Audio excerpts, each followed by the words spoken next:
Welcome, everyone. First, before I get started, I'm Karen Lowry, and I just want to make sure that you can all hear me. Um, you have, I guess you can just put something in the chat box or the Q&A box, or raise your hand if there is a problem. Hopefully there's none.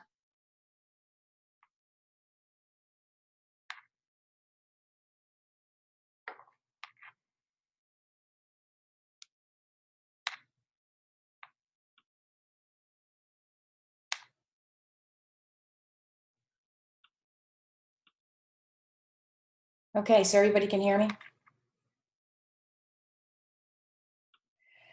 I'm really glad that you guys are here to spend an hour with me talking about civil rights and kids with ADHD. Before I start, I just want to get rid of the housekeeping items.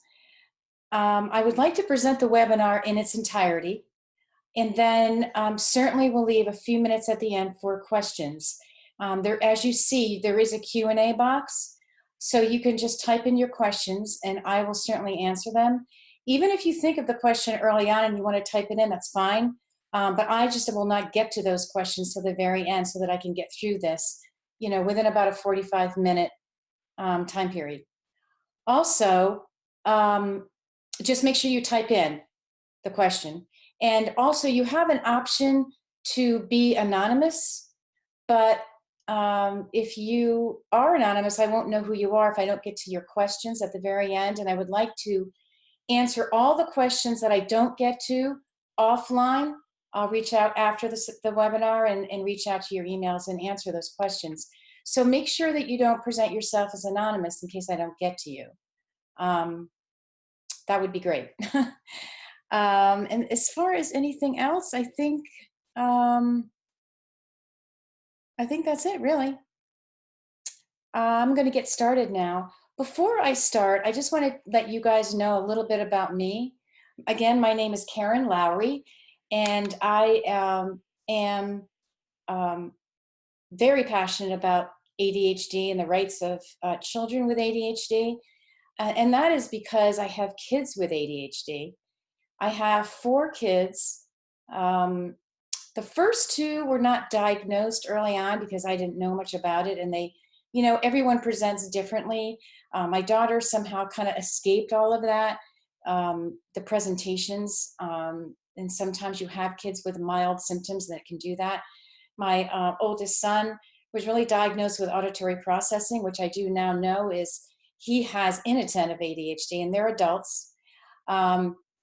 My daughter, who is 30, was diagnosed in college, and she has the combined type, and she is on medication. And my youngest, who is 22, is really the person who brought me to this, wanting me to understand what this is all about because of his presentations and everything you hear about with boys and how they present many times with hyperactivity and inattentiveness, impulsivity, those kinds of things. He had everything, and he was at the height of the spectrum as far as symptoms and the way he presented in the classroom. So I was thrown into that arena. And even before school, he was just different. He was just not following directions. It's if sometimes when I wanted him in a setting where he would have to listen, like reading a book in a library or a music class, he was always creating problems and always creating impulsivity types of things like that. So he was diagnosed at the age of 6 with ADHD combined, as well as dyslexia. So that became my job, my passion, and he's 22 now, because I found that he wasn't always getting the support that he needed. If you have a learning difference, it's more of a concrete diagnosis and you have remediation coming your way. But as you parents all know, because that's probably why you're here, it's not that clear cut with kids with ADHD alone. Those symptoms of ADHD many times surround themselves with behavior that everyone believes that these kids can control. And I'm sure you've heard it all, right? You need to grow up, you need to try harder, all those kinds of things that happen. So that's what was happening to him as far as his ADHD and his dyslexia. And quite honestly, and I even say it to today, I truly believe in his case that his ADHD has impacted him way more than his writing, reading, learning disability type issues have. No doubt about that in his case. And maybe some of you have that same type of situation. So anyway, I became a volunteer for CHAD, Children and Adults with ADHD, and did lots and lots of seminars for parents of children with ADHD. Then I began to see the need for ADHD coaching. I became a certified coach through two different programs, ADDA and um, JST, and became certified. And then also took some classes in IEP coaching, because what I found was you can coach a family or you can coach a child or a teen, but if they're not getting the right support in the classroom, then you have to start at base one and go through that first.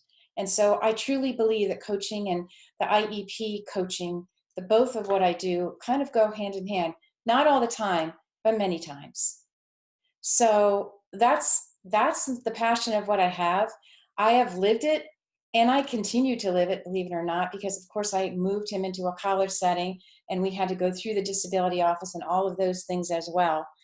Um, but in the end, our children are bright, intuitive, sensitive, very capable people who have strengths and weaknesses. And I think there's people who kind of are not really sure whether or not this is a weakness, because there are so many strengths to it. The difficulty, though, is making sure that they do get the support early on and making sure they understand themselves and making sure that they can self-advocate, which, is a whole other webinar, of course. But I did want to mention that anyway, because that is the reason for all of this, right? We all want to see our kids succeed, and they need support in the beginning, and they don't need anyone telling them that they need to try harder, because if they could, they would wipe away all of the negativity. So anyway, I'm going to go forward on this webinar, and then we'll further get to your questions. So I find this guidance letter very interesting, and it kind of just reinforces we as parents who have so much difficulty in getting our schools to follow the letter of the law and realize that they are responsible for evaluating and supporting our kids with ADHD.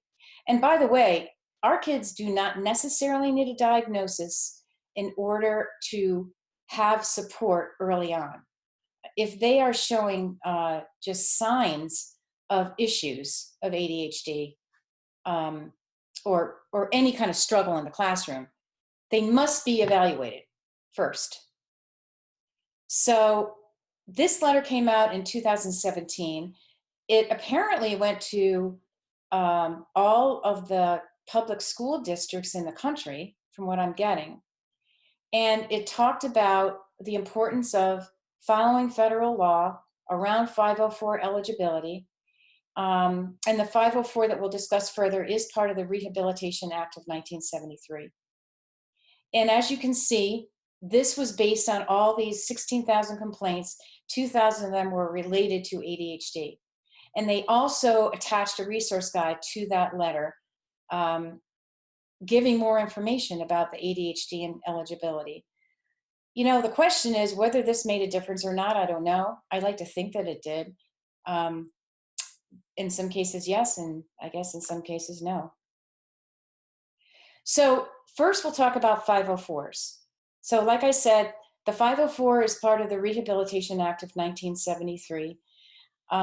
It is really part of a civil rights law, and what it's doing is saying, okay, you have a disability, we need to level the playing field, and you will receive general ed just like all the other neurotypical kids, but we will level the playing field in the areas that are affected by your disability.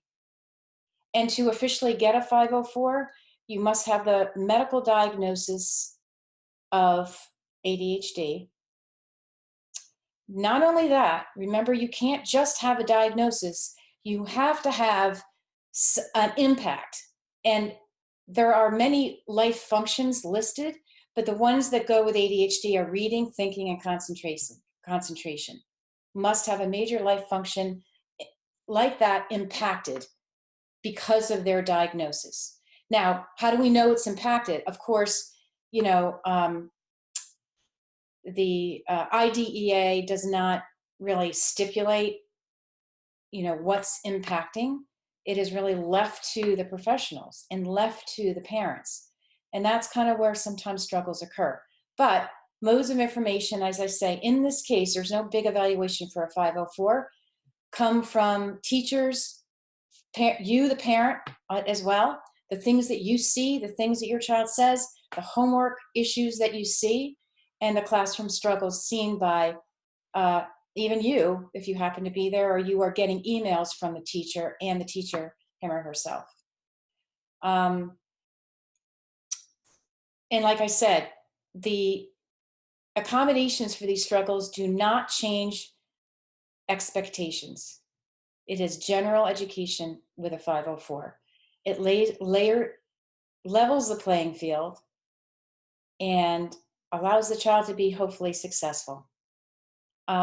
In addition, in this case, as well as in IEPs, which sometimes again is a battling ground for opinions, but grades and medication are not factors in eligibility. If your child is doing better because he now happens to be on Concerta, that is not a reason to remove a 504. That is not a mitigating circumstance to take away a 504, nor is it a reason to not initiate a 504 for this child. It's also a legal document. I've heard many times where parents have told me where a teacher looks at it as an optional type of document, and it is not. Whatever's in the 504 must be followed, just like an IEP. So can a 504 with basic accommodations fix the struggles? Yes, it can. Yes, it can. But you have to make sure that it does, and you have to follow what is being done and what are the responses based on the accommodations being given. So it is important for a parent to establish rapport with a teacher. To many times parents will be writing a letter or meet with a teacher and just really describe their child and what they believe to be the struggles and introduce the 504. I mean, that is certainly a positive. If you can get personal with a teacher, that's a good thing. But you, the parent, knows best.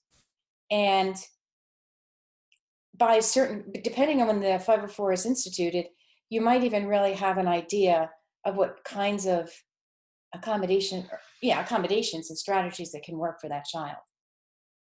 But again, it's not an absolute must that you have a relationship with a teacher.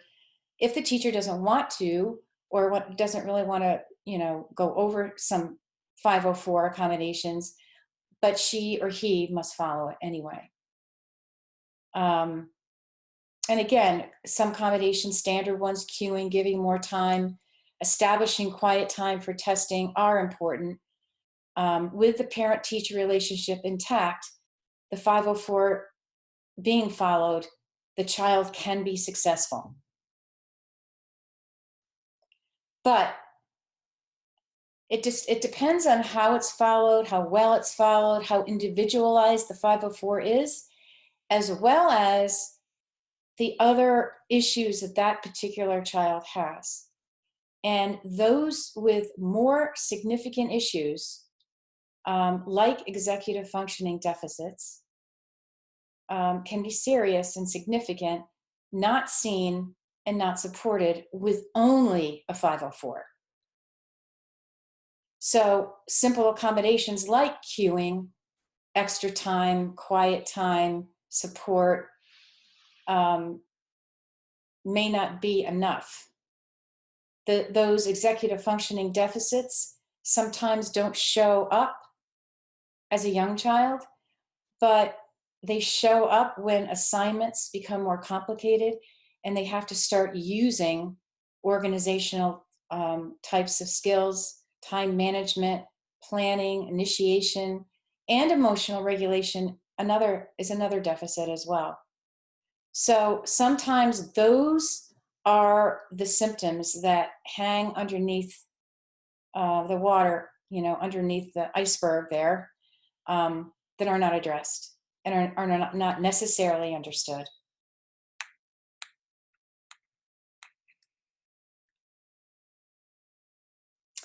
In addition, and I think a lot of people don't realize this, but many times in the testing, it'll come out, reading comprehension and writing can be affected as well. And interestingly enough, you may not have deficits in those areas in the testing that actually qualify for a learning disability per se, and they may be like on low average, and those subscores are averaged and they come up average, right? So then they're not looked at as having those problems. But if you look at those subscores and you see there's a low average in areas like that, and I've seen it so many times, reading comprehension, processing speed, those are things that pop up with our kids with ADHD quite often. They may not be diagnosed with a learning issue, but they definitely have some struggles in the classroom related to those areas. So therefore, as you can imagine, accommodations like a simple cue or extra time may not necessarily aid a child with significant ADHD. So, and again, when that doesn't happen and they're not getting the support they need, that attitude, that negativity can come toward them and tell them that they need to, grow up, be organized, be mature, they need to work harder, you can do it, all those kinds of things that I've heard many, many kids hear. So, it is hard to understand, but it is documented and it is part of ADHD.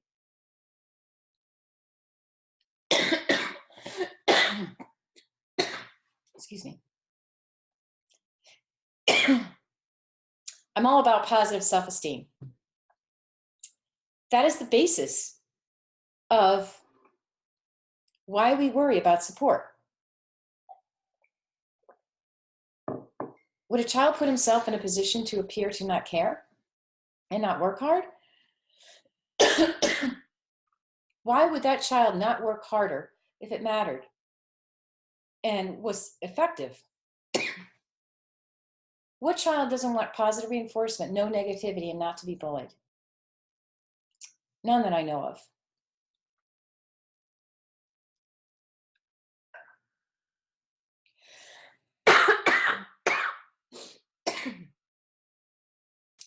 These are a few examples of accommodations to level the playing field. Extended time, I'm sure many of you are dealing with 504, so you know of that. And interestingly enough, many times that's a generic accommodation that may not be good for your child. Sometimes extended time, first of all, they may not even take it, or they may not use it because they're rushing through what they're doing anyway. Or it may, I don't know, it could hamper some kids, I think, if they think they have longer than they do and they don't know how to segment the time.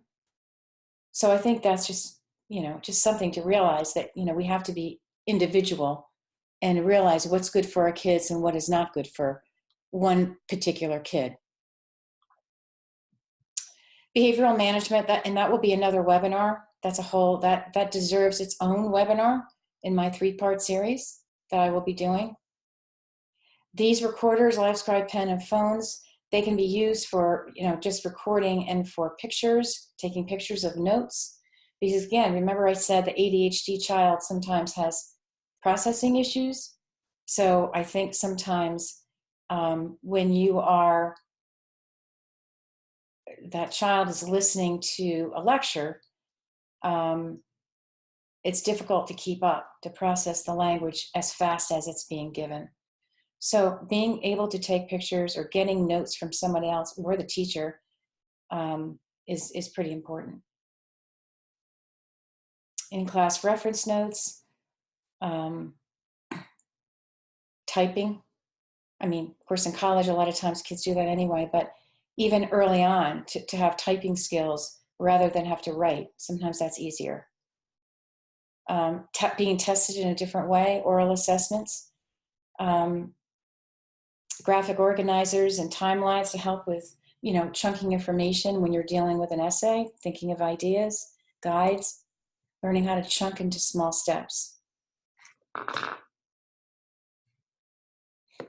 So again, I think one of the biggest points to remember for a 504 is making that 504 individual. And in addition to that, I think another huge deal that somehow I think gets left by the wayside at times is communication with a school. Because if you don't have communication, you, the parent, needs to know what's going on, right? So you need communication regarding what is being done, how it's being reflected in your child, communication on your end, because maybe you see some accommodations in homework and how your child's being affected by those accommodations as well. And again, like I said before, they are not optional.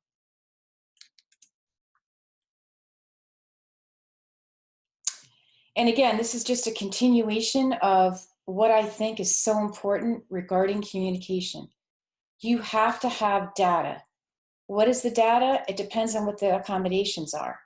If you have, let's say you have 5 accommodations, what kind of data will you be looking at to determine success? And that can be discussed when the 504 is built. Who does that? It depends on the school. Many times a guidance counselor is ahead of the 504s. Sometimes a principal is ahead. It is not the special ed study team because, like I said, this is general education. So it's one of those two. And once a 504 is built, then I think important to put in that document is, what are the responses that we intend to look for, and how often will we communicate, and how will we communicate? Who will communicate to me during those times as well? All of those things I think are important to talk about in the very beginning, so there's no question, and you know exactly what's going on all times. So that's because, remember, you didn't have an evaluation for a 504. You had documentation that this child was struggling, but nobody knows whether an accommodation or 2 are going to help him, right? So there could be a learning difference. There could be a need for remediation, which is a whole different ballgame, moving into an IEP. Are those struggles continuing, and what do they look like? Also, there may be more need for supporting a functional performance. We're not just talking about academics. We're talking about functional performance as well, which kind of goes along with the executive functioning deficits that I talked about. Organization, time management, initiation, working memory. And working memory is, just to give you a little bit of a definition of that, since sometimes people don't really fully understand that. I've heard it explained a couple of different times. One way is to think about, I tell you 5 words, and within a couple minutes, now you have to repeat those words back, and you have to alphabetize them as well. So the point of that is remembering short term what was said to you and being able to manipulate that information and put it in order as you were asked. That would be an example of working memory. Another example would be like a math problem. When there's multiple steps, just remembering, each step, I guess long division could be considered that as well. That's real difficult for our kids sometimes. Issues that demand good working memory. Can this be supported in a 504? Maybe, but if it's not being supported enough, and it needs to have more of a structured situation, like an IEP, as we're going to talk about, have definitive goals that you're going to have to follow. You're going to have to make sure there's a plan for each goal and there's success. So that might be something that you need to move to if the 504 is not helping. And so I say here, need for psychoeducational evaluation, meaning the evaluation that needs to be done by the school for free if it is determined that a 504 is not helping your child. And again, in the conversation about, developing the 504 is the conversation about how long do we let this 504 stay in place before we decide that it's not helping. And there could be more than one answer to that.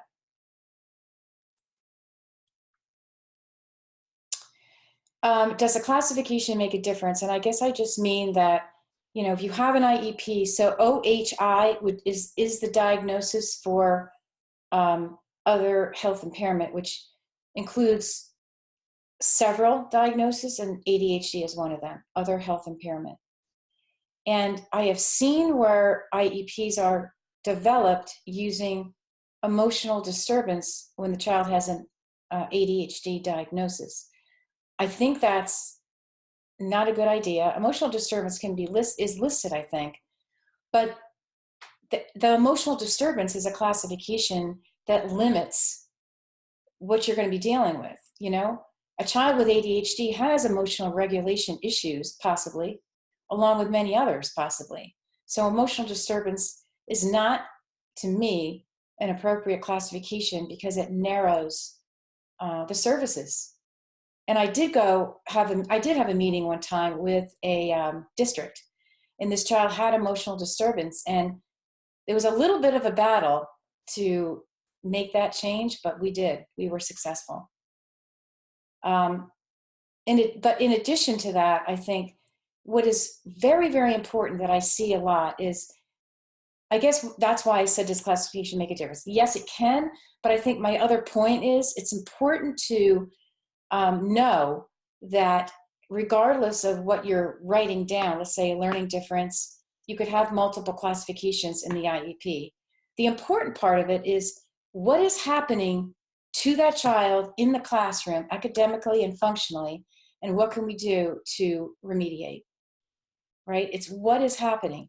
Just because you have a diagnosis of a learning difference or an ADHD diagnosis doesn't tell you how that child's being impacted in the classroom. That's where you, the parent, and the team have to come together and really talk about what are the struggles that are seen in the classroom that are impacting this child's success. And that's, to me, the highlight of this slide, really. Can a clinician make recommendations? Many times I've seen that too, where parents will tell me that my pediatrician sent over to the school that he believes after everything, the diagnosis, that this child needs a 504 or an IEP. He can say that, but the school doesn't have to care. Because remember, he's coming from the medical end of things, and now he's recommending an academic modification, accommodation, support system, whatever you want to call it, right?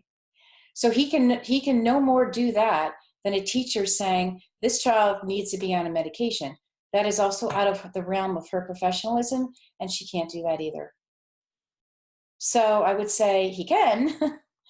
I mean, maybe somebody would listen, but don't always depend on a doctor or the need for a doctor to make that statement, because they don't necessarily have to pay attention to that. Pay attention to the ADHD, yes. Pay attention to the symptoms, yes.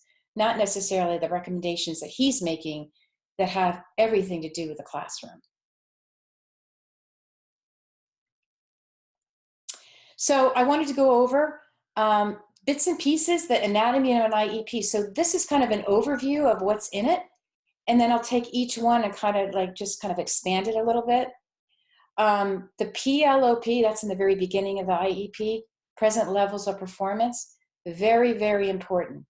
What can this child do? And not just weaknesses, but strengths. academically, and functionally. Very important, because this is where goals will come from. Annual SMART goals. They are developed from these present levels of performance. There's no other place for them to come from. And by the way, I read something on my Facebook today, a question about their child being told that they would have to only have goals that were curriculum related, which is incorrect. These goals are individual, and they are related to the levels of this child's performance. And again, goals need to be specific, measurable, action-based, realistic, relevant, and time-limited.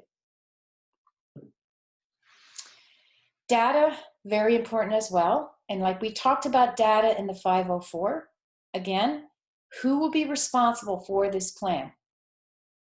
And usually it's the case manager. She's the contact. You will have a case manager. Who will remediate to achieve a goal? That could be anybody, right? Depending on whatever the goal is and what are we talking about? What are we remediating? You know, are we talking about a speech therapist? Are we talking about a writing specialist? Are we talking about a Wilson certified teacher to help a child decode? Who are the people who are helping to achieve these goals? And how will they be measured, and how often? So that's really important too. This child, I've seen where kids have IEPs and then they're failing everything, and then at the end of the year the parent finds out. That is a no-no. This data you should at least be receiving quarterly to find out it matches when you get report cards. And it shows data. It shows how each are being measured. And so you know if the goal is being met or not. And again, like the 504, how will communication take place? If you have a kid in middle school, you obviously have multiple teachers. Are you going to talk to each teacher once a week? Maybe not. Or maybe so, if they're willing to. Or is it easier to have the case manager bring information to you on a weekly basis? Now, I know weekly sounds a lot, and I'm not saying that necessarily it's necessary, but I think sometimes it depends on the kid. It depends on, you know, if this is the very beginning of an IEP and you have concerns and you would feel comfortable having some communication on a weekly basis, then that should be talked about. There's a parent input statement, how the parent sees the child. Very important. You, or the parent, has the right to have a statement in the IEP talking about your child's strengths, talking about what your kid is good at, talking about your kid's passion, and some of the struggles that he or she may have. Very important. And what you see as important for his or her future at this point, depending on the child's age, of course. And obviously, there'll be accommodations and modifications. There can be both.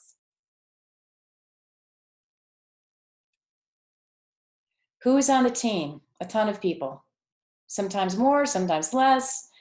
I put the parent in capital letters because you are the most important person on the team. You have to really remember that.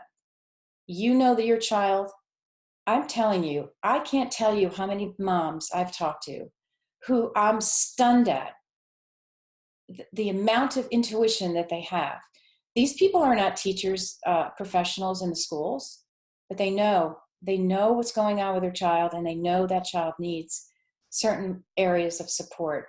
And that's why you are capitalized, because you belong on the team and you are a part of the team. And believe me, the IDEA is very strict about that. There is no way this team should ever meet without a parent, ever. If that parent can't make it, then you make it when they can make it. And if there is no way that parent can make an annual meeting, then you do a conference call of some sort. But that parent can never be left out of a meeting, unless the parent absolutely says, I'm not coming, I don't care. And that's probably pretty rare. Important too are the teachers involved with your child day to day. The case manager, as I said, who is the person generally who's the contact person. Any therapists that are involved with your child, speech or OT. Yes, you need to bring in an outside tutor or even an outside behaviorist to join a meeting. You can do that. Obviously, you have to let them know, but you can do that. And advocates are part of the meeting, and hopefully not a lawyer. But that's an example of who are on the team.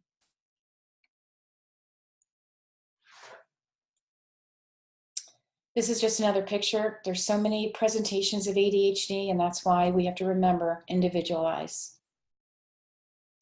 I was just going to give you a couple of little examples of goals. I'm not like a teacher. I'm not the professional who can write these goals that well. But in general, I try to point out some, like a bad goal and a good goal. Like a bad goal is Jane will be able to read better and faster. That's not a good goal. That is not specific and measurable. Better, Jane will read at the next grade level at a speed of 100 words a minute. So remember, the goals that are in your IEP are annual. There used to be short-term goals. They're no longer. They're just considered annual. So like I said, an annual goal, so forward progression needs to be noted through data and communication. Once again, big words, data and communication. Another one, Jane will understand what she reads. Can't measure that. Jane will be able to read a paragraph and describe in writing with 3 sentences what she believes the main idea to be in that paragraph. So that's broken down a little bit better.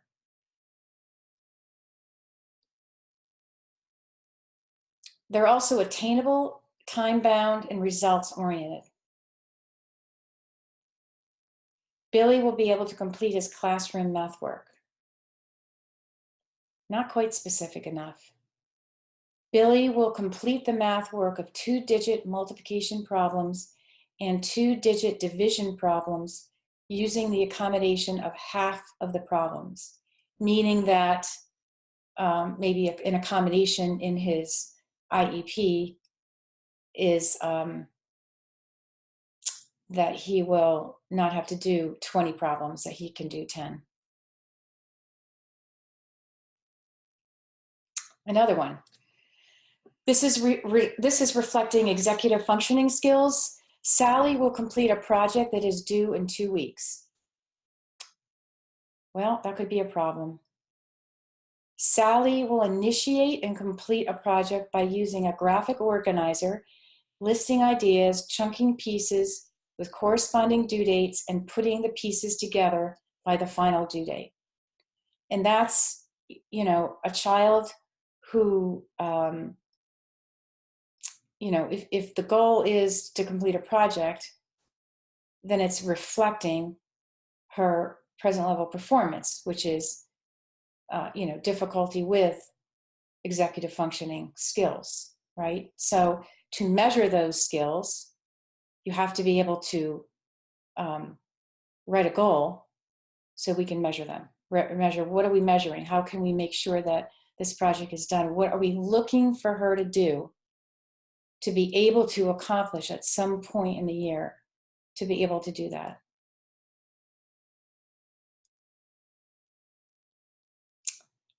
Sally will write a paragraph.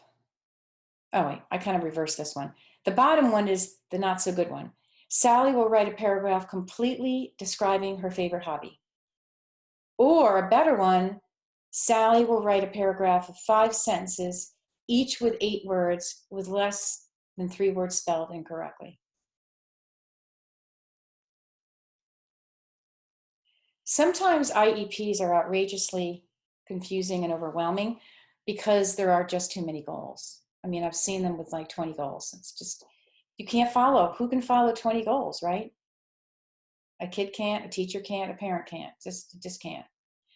So I think you really have to, you know, prioritize when you first develop an IEP, and really think about, you know, maybe 3, 4, 5, maybe at the most, goals that are important, and prioritize. And maybe the other goals that maybe were there or you would be thinking about would follow once those 5 were accomplished.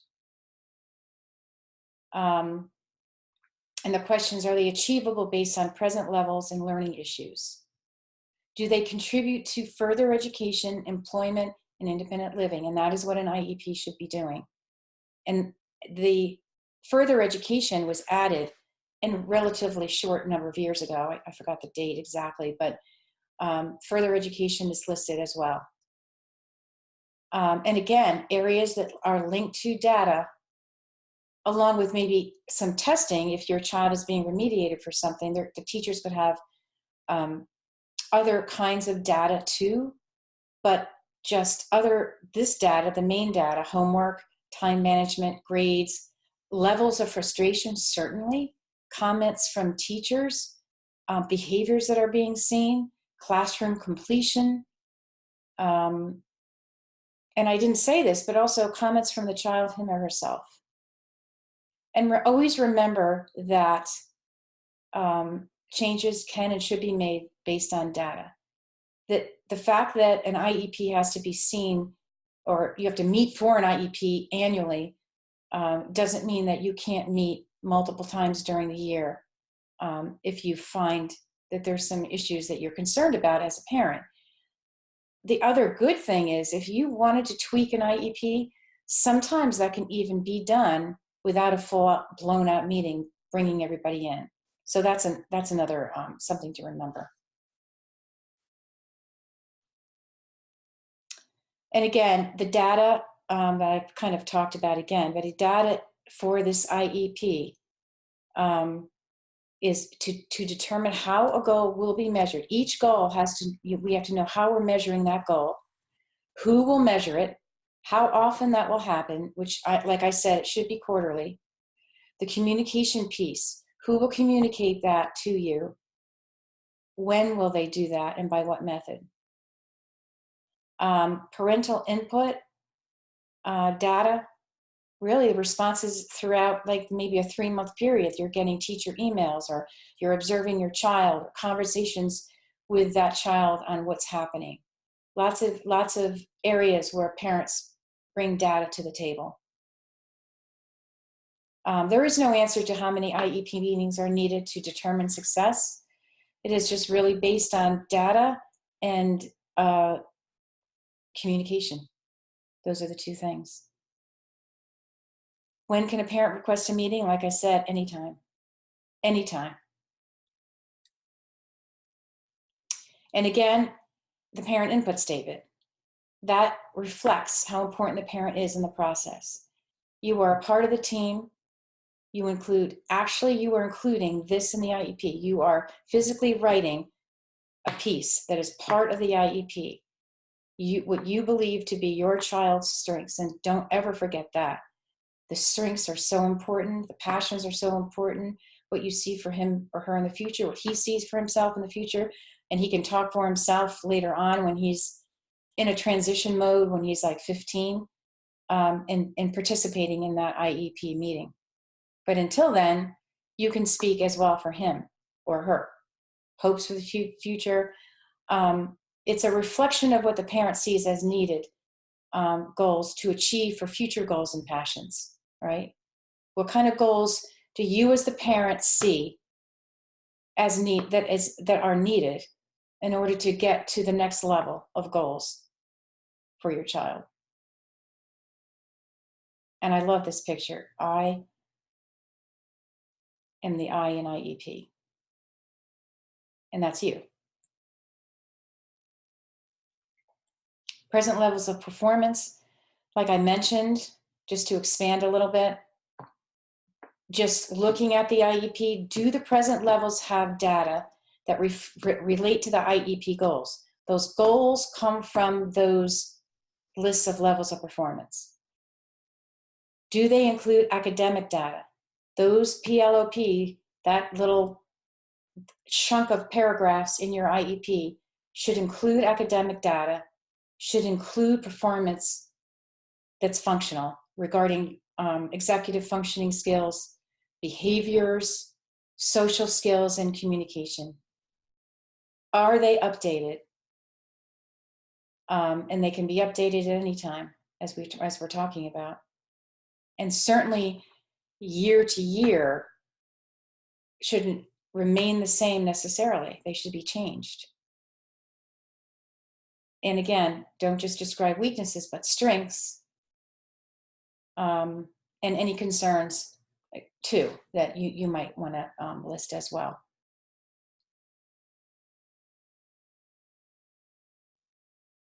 So, and again, this is another part of the IEP. We've talked about accommodations because we talked about a 504. And again, it doesn't change content, but allows differences in how the child accesses the education. Whether there's, seating changes or ability to record peer notes. That's kind of an accommodation. It's the same material. It's a different way to access that material. Modification is changes in the expectations of what is to be learned. They would relate to the present levels as well as the goals put in place. So that could be if your child is dyslexic, then you would have a situation where the modification would be the reading program might be a little bit different for a while. That child could be pulled to a resource room, or maybe stay in inclusion, maybe have a different program, learning to decode, something like that, modification. Again, no matter what, it must be individualized. And if you look down and you see the mirror traits, I think that is really interesting, because what it does is take a lot of those traits they sound so negative, hyperactive, stubborn, impulsive, and they turn it into, whoever wrote this, they turned it all into a positive statement. Creative, persistent, energetic, curious, ever evolving. I like the disorganized part is spontaneous, but some of it is obviously issues that need to be addressed, but that there is something to the spontaneous part that is a pretty cool thing. And forgetful as being engaged in the moment and can't stay focused, notices things others don't, which I've seen that time and time again, because I'm surrounded in my family with 4 children and a husband who all have it. So I see all of this, all of it. And that's why there are conversations about ADHD and talking about attention deficit, when in fact it's more of a, not an attention deficit, but the attention is drawn to something so strongly that everything else is not paid attention to. So it's a different way of looking at that. So IEP facts to remember. You are part of the team. Progress report should be quarterly, like I talked about, to continue to evaluate. Measurable goals that pertain to your child. And remember, those goals come from the present levels of performance.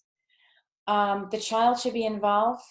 Obviously, when they're a teenager, they can be a part of that IEP team, part of those meetings, but they're still involved.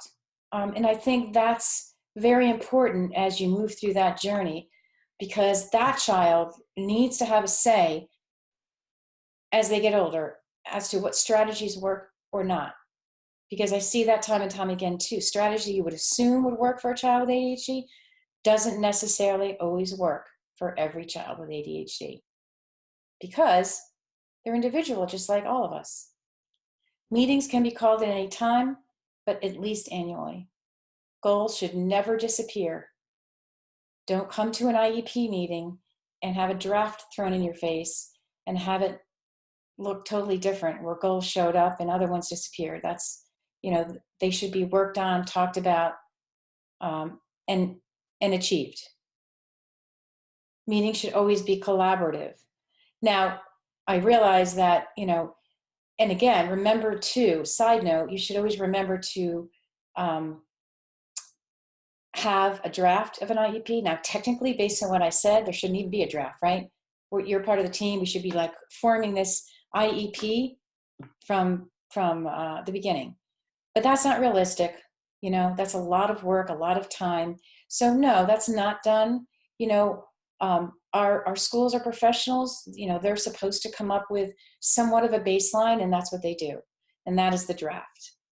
But that is not to say that when you come to an IEP meeting with your draft IEP, which you should have, make sure you always have it ahead of time so that you can look at it and you can write questions down and you can add things that you think are important to you, and discuss and be collaborative with the meeting. These two words are just huge, particularly self-advocacy for our kids. I can't really say that enough. It's just such an important trait and ability to come to, and it's not easy, and it's a long journey. You know, what is that based on? It's based on your child learning his strengths and struggles and learning what ADHD is and knowing that he is strong and that he can accomplish whatever he wants, but he just needs support in different areas like many of us do anyway. In the meantime, while he's learning how to self-advocate, you as a parent are advocating for him. Self-advocacy becomes important as a child grows and understands what he needs, whether that be growing and going to college or going to, you know, a technical school or whatever a child is going to do. To have a sense of positive self-esteem and the ability to self-advocate is everything. So finally, I guess I can say that really, to me, you know, understanding 504s and IEPs and advocating for your child is that support for success and self-advocacy. So that's the end of my webinar, and I just wanted to see if I could answer some questions.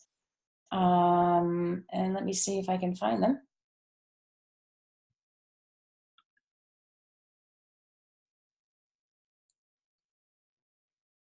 So,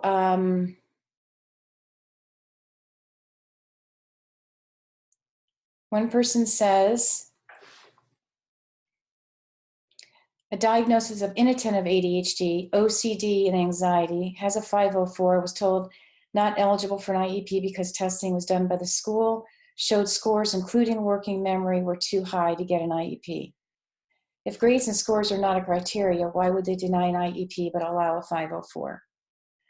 Well, that's a good question. I hear that constantly. I guess my question here would be, did you, Pamela, did you ask to see the testing? Because the psychologist is saying, and maybe you did, showing scores including working memory too high to get an IEP. So I would want to see the testing first to see what the scores are showing, and if the sub scores are just kind of being averaged together and come out to be somewhat average, but really they're low average compared to all the other scores. It shows a really red flag when you look at them. But I think that in addition to that, and that's why I said to you as well, it's really important to really document. The testing is one thing, but documenting how this medical diagnosis is impacting my child in the classroom is what is so important. And if this child is allowed a 504 to start, okay, that may not be the worst thing. That's okay. But if it's not working, then it's not okay. And you're only going to know if it's not working if there's communication and, like I said, data to prove it. You know, regardless of whether or not the test scores come out anyway, either way. And also remember something, working memory to me, could be much more impacted in the classroom than in a testing situation. So in some ways, the testing situation is a little bit unfair. It could be a little bit skewed only because of the environment. So I would be concerned about that. I would want to see the full test, not just working memory scores, but the whole. Hopefully, your child had a psychoeducational evaluation done. Jackie says, many times it depends on if the child needs accommodations versus modifications, the educational needs of the child, and what data indicates. Yes, that's correct. And sometimes in the beginning, you don't necessarily know. And this happens all the time. I mean, it has happened where a child just gets an IEP for ADHD, but that's not all the time. You know, you're much more likely to get an IEP if you've got like a learning difference, then they can't argue with you, and you happen to have ADHD too. And learning differences, and that's a red flag as well, because learning differences highly correlates with a diagnosis of ADHD. I think I've read up to 50% of kids with ADHD have some form of a learning difference. So I always, if there's any type of struggling at all for even a short time, and they have a 504, I always advocate for a psychoeducational evaluation, because there's a very good possibility there's some kind of a learning issue. And if not, you're going to see other areas that are low average or below average that you can kind of connect to the struggles in the classroom. You can see why, because of what you see in the testing. Let me see here. Do all states follow these rules? They should. Public schools have, if they're receiving federal money, public schools have to follow these rules. Some states have changed the criteria for special needs, which knocks students out of the system. What do parents do if the state changes the qualifying scores? Again,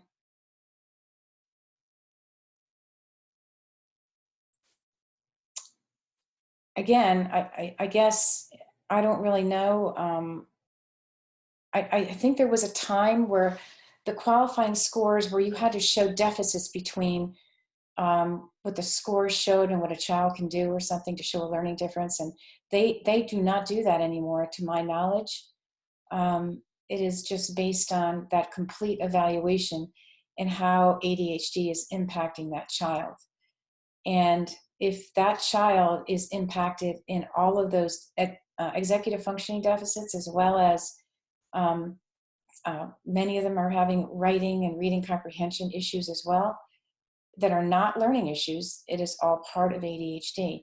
That is why the data, and why you as a parent documenting, and along with the teacher's help, documenting what is happening in the classroom and how that child is being impacted. It isn't just about scores. So Alex says, so basically you try first for a 504 and then an IEP. My child's about to get evaluated. Not necessarily. Not necessarily. I guess it kind of depends on, you know, how significant your child's struggles are, and it depends on the district.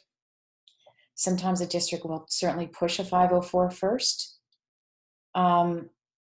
And yes, you could have a 504 while your child is being evaluated, because that can take 60 to 90 days to come up with an eligibility answer to that. So there would be nothing wrong with that, starting with a 504. You're waiting anyway, and you don't have an IEP, and you don't have support. So there's nothing wrong with trying a 504 first. That's right.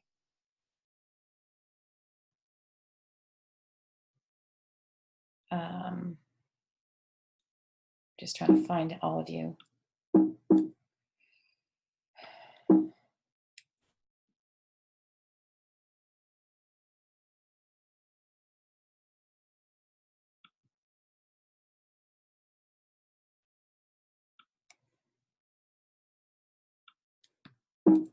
Sorry, guys. Wait, hold on a minute.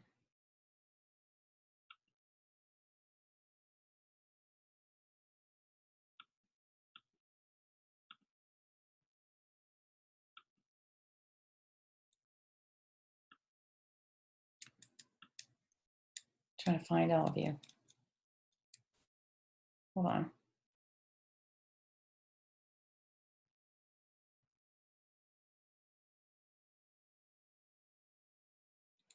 I have been told that private schools are not required to provide any supports. Is this true across the board?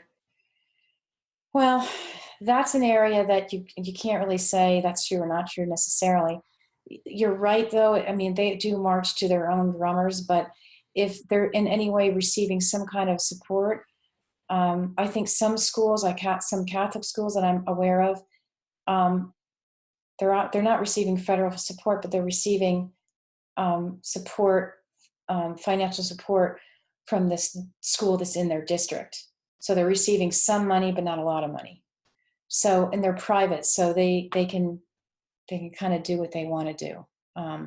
So that it's a little bit less of um, having to follow the federal law because of the money issue. Really, yeah, that's my understanding.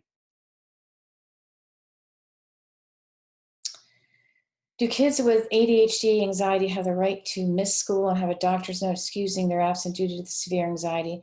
I'm now being told it's not acceptable in Springfield. Even her psychiatrist note is not being accepted. What's my daughter's right and where do we start?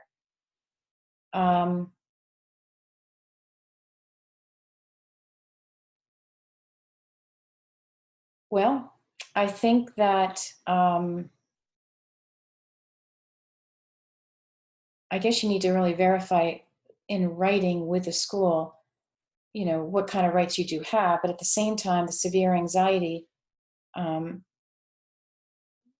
can and should be addressed in the school as well. And I don't know if they are addressing any of that. You know, what is the basis for that? And if your child is absent and it is, you know, related to heightened anxiety in the school, and I've heard that before, you know, you have to wonder what's going on in the school, what's going on with that child that's not being supported. I would want to get a lot more information around what is happening to that poor kid in school, and get some more support around that, rather than, you know, necessarily be in this terrible position that you're in and have to um, get permission to let that child stay home. So I think you're right. You're absolute right, as your child has medical diagnoses that need to be addressed, and they need to be addressed by the school. And I think that there needs to be some testing done, and there needs to be conversations around the kind of support that needs to be done. And I always worry about anxiety in a child. Anxiety in a child with ADHD is, again, very common. Up to 40 to 50% of kids with ADHD have it. But you also have to think about, they may have innate anxiety, but they also may have anxiety because of how things are happening around them. They're so intuitive. They know when they're struggling. They know they want to succeed. They know they can't. They don't feel understood. They don't feel supported. So I would worry about that, and I would make sure that I know why, or what is happening in the school related to that.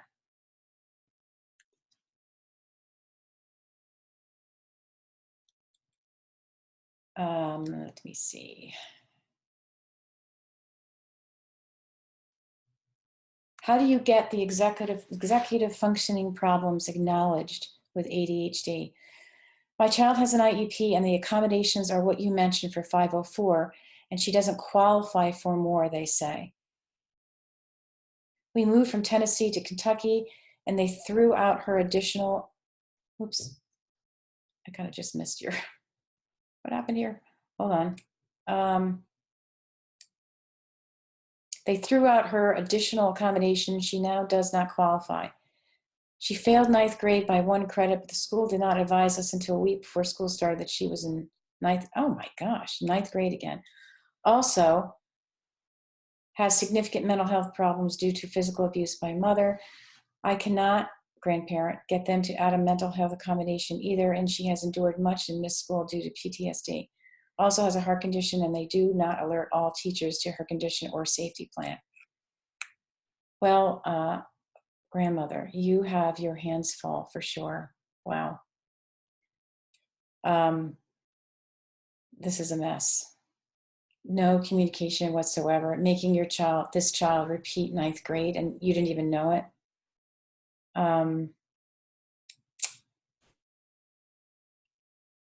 I don't know, there's a lot of issues here. I think that, you know, maybe we need to talk privately as well.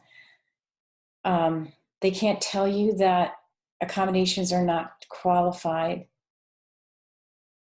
So you moved to a different state and they were no longer qualified.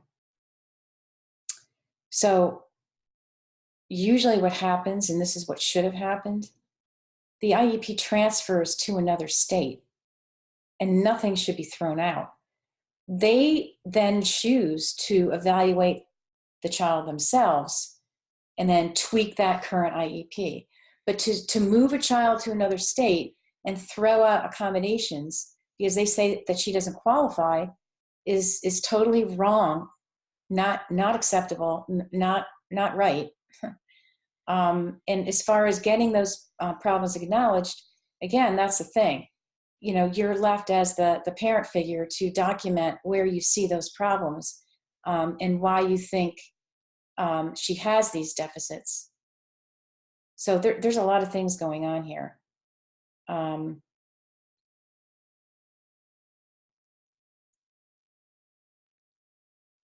we can certainly talk further on that as well. I think we're going to have to wrap up because I'm running over. I certainly will be happy to reach out to any of you who I did not answer the question. Let me just see if there's anything else right now.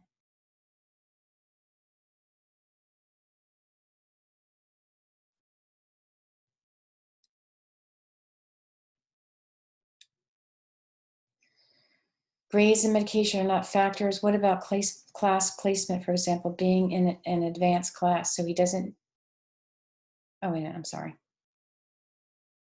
My son's teacher was refusing accommodations because he was in advanced class because he had very high test scores, but was struggling to focus since they had a 3-hour block class session.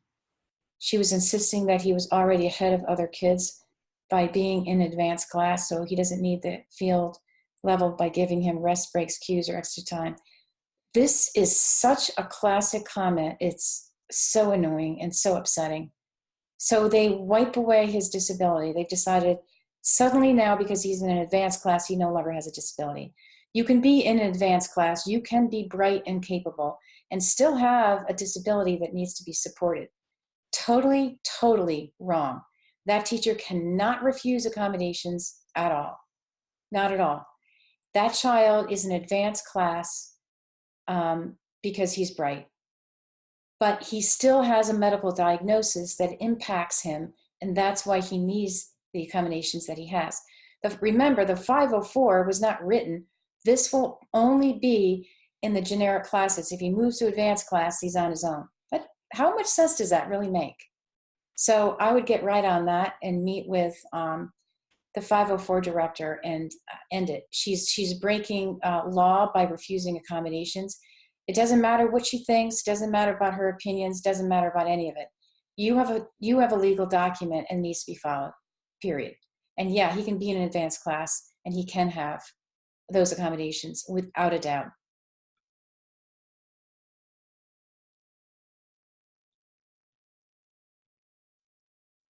Some districts can afford support services or will spend money needed to help all students. My experience is some of the needs are considered impossible for districts to follow, so the IEPs change. Perhaps we can talk privately. I can.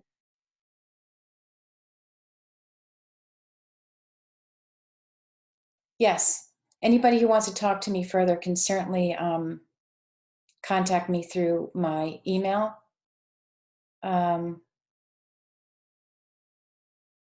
Karen at ADD Advocate. I can actually write that down so you can see it.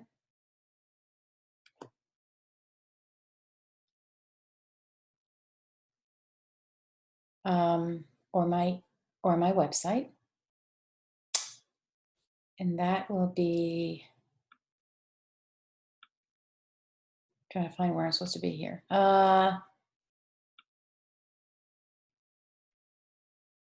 Here we go.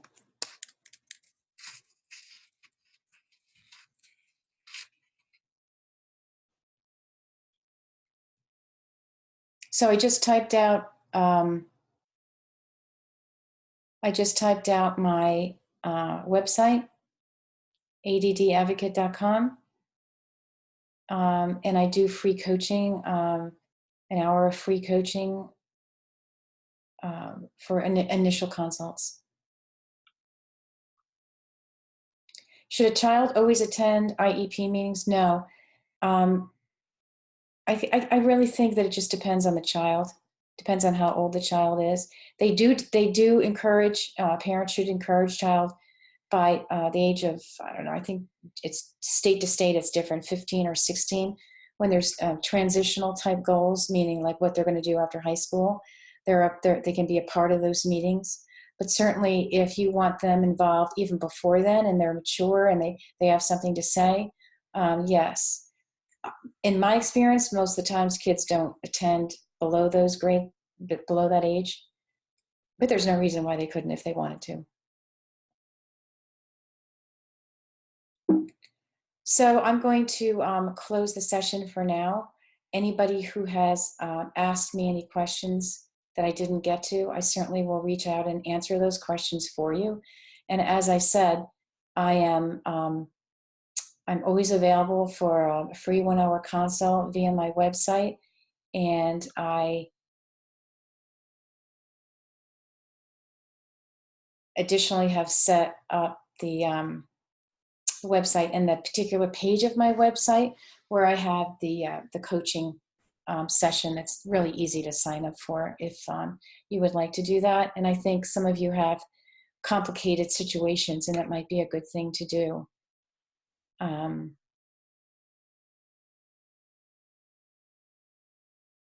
Again, thank you so much for all of you coming to this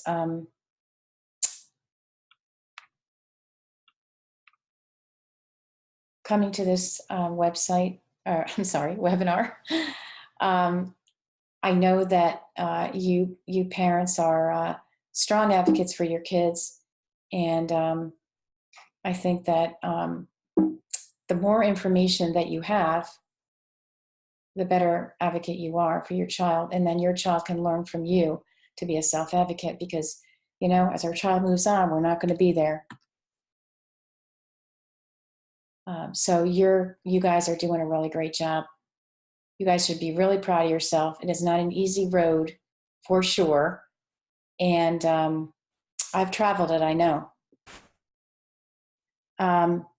So if you guys could also, whenever you get a chance, like my Facebook page, and you join my free Facebook group that's there as well. It's great. I love that group because you can get more information there.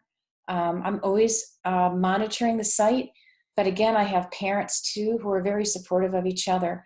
And, you know, it's just a safe site. I think sometimes, you know, we have some struggles, and I think at times maybe feel looked at by other parents as not a good parent, that, you know, our parenting skills aren't there because our kids have bad behaviors.